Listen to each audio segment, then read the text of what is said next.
Saudaraku, Roh Kudus itu adalah janji Bapa bagi kita. Dan janji ini diucapkan Tuhan Yesus yang merupakan perkataan terakhirnya sebelum Ia naik ke sorga. Kita tahu perkataan terakhir dari orang yang dekat dengan kita sebelum pergi meninggalkan kita itu merupakan perkataan yang penting, bahkan bisa jadi yang sangat penting, paling penting. Demikian dengan Tuhan Yesus. Kita buka dari Kisah 1 ayatnya ke-4 sampai 5. Bukalah Alkitab kita dari Kisah Para Rasul 1 ayatnya ke-4 sampai 5. Mari kita baca bersama-sama. 1, 2, 3 ya.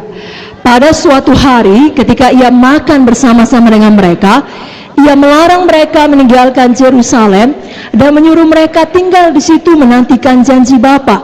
Yang demikian katanya, telah kamu dengar daripadaku, sebab Yohanes membaptis dengan air, tapi tidak lama lagi kamu akan dibaptis dengan Roh Kudus.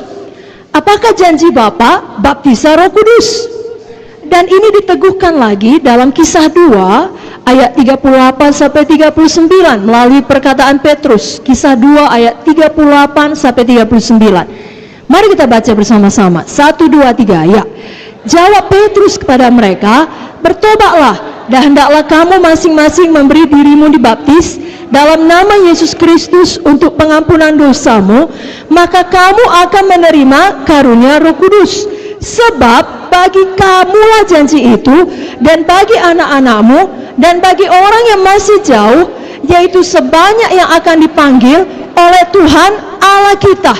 Jadi janji ini tersedia bagi semua kita yang percaya. Sampai dengan sekarang ini, bahkan sampai nanti kita pulang ke sorga. Sebabnya, biar semuanya kita, bukan hanya kita yang berkumpul di sini, PSEK PKS, tapi semua jiwa baru di dalam kelompok sel kita, semua jiwa baru dalam sektor kita, kita pastikan menerima janji Tuhan ini.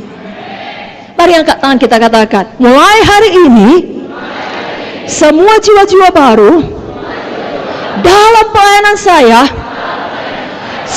pastikan menerima janji Tuhan ini, menerima baptisan Roh Kudus. Katakan amin. Amin.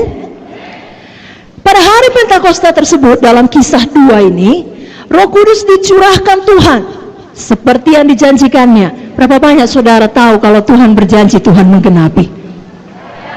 Amin. Dia bukan manusia sehingga dia berbohong, dia bukan anak manusia sehingga dia berdusta. Kalau dia berfirman, dia genapi. Kalau dia berjanji, dia tepati. Maka Roh Kudus dicurahkan. Lalu kemudian Petrus menyampaikan firman, pada hari yang sama langsung terjadi kebangunan rohani. Ada pertobatan, ada pemulihan, ada kebangunan rohani tidak tanggung-tanggung. 3.000 jiwa selamat. Itulah awal dari gereja mula-mula. Jadi kapan Roh Kudus turun, kebangunan rohani turun. Pada malam ini kita tidak sekedar memperingati hari Pentakosta, oh makanya firman Tuhannya harus firman Tuhan Roh Kudus, tidak. Kita datang dengan satu kerinduan, kehausan yang mendalam untuk kebangunan rohani terjadi dalam hati kita. Dan apa yang ada dalam hati kita menyebar kepada orang lain di sekeliling kita. Jangan kita katakan biarlah kebenaran rohani terjadi kepada dia, dia perlu kali dia. Tidak, kepada saya. Kepada siapa Bapak Ibu Saudara?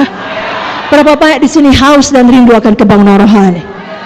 Lebih kuat lagi, berapa banyak di sini haus dan rindu akan kebangunan rohani? Berikan kemuliaan bagi Tuhan Yesus. Mari kita baca dulu mengenai Pentakosta ini dalam Kisah 2 ayat 1 sampai 4 saja. Kita baca Kisah 2 ayat 1 sampai 4. 1, 2, 3, ya. Ketika tiba hari Pentakosta, semua orang percaya berkumpul di satu tempat.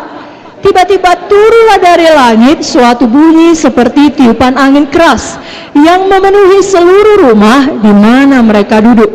Dan tampaklah kepada mereka lidah-lidah seperti nyala api yang bertebaran dan hinggap pada mereka masing-masing. Maka penuhlah mereka dengan Roh Kudus.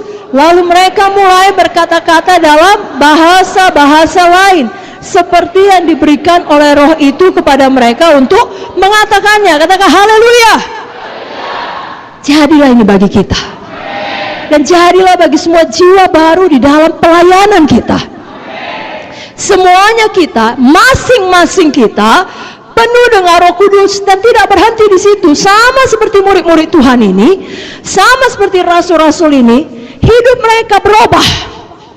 Lalu mereka mengadakan kebangunan rohani. Itu sebabnya biar malam ini kita diingatkan, hidup kita terus berubah menjadi hidup yang menang, menjadi hidup yang berkuasa di akhir zaman ini, menjelang kedatangan Yesus kedua kali. Kita tidak bisa sebelah mata hidup seakan-akan kita hidup selamanya. Tidak. Suatu saat kita semua akan mati. Suatu saat kalau kita belum mati, Yesus akan datang kedua kali.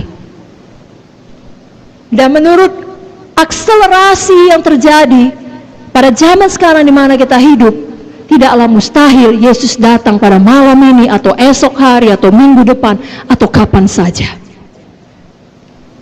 Itu sebabnya di tengah-tengah dunia yang begitu jahat, begitu gelap, kejahatan merajalela, kita perlu menjadi terang, kita perlu menjadi garam, dan tidak ada jalan, tidak mungkin kita mampu melakukannya sambil kita berjuang untuk nafkah kita, untuk hidup kita dengan kekuatan sendiri. Tidak mungkin.